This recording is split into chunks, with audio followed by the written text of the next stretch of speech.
Asa Krasnigi is from New Zealand.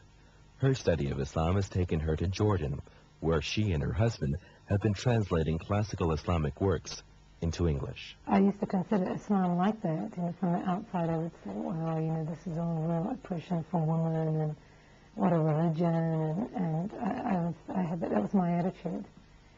But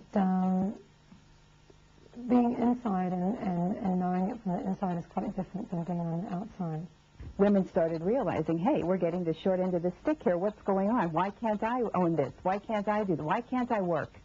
Why can't I own a business? Why does he have everything? So, the awareness came into the Western woman, and she, of course, slowly started making a few complaints here and there.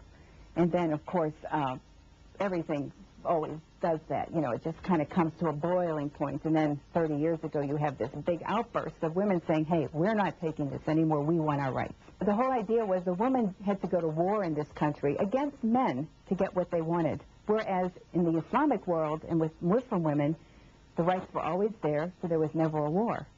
One of the things that gets lost, say, in how the West loves to describe Muslim women as oppressed and downtrodden, is that I don't think that there's genuinely any concern for whether women are oppressed. You have Islam, and then you have what some Muslims do.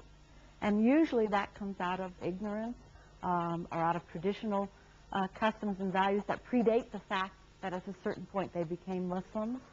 It has nothing to do with Islam.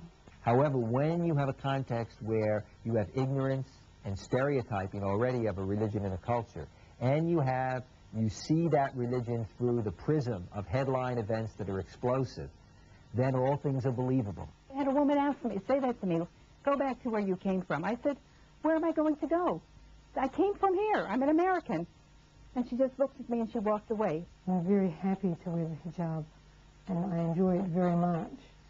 And I enjoy that respect with which I'm treated from wearing the hijab. And I would recommend it even to non-Muslim women, and I would recommend that they try it as an experiment.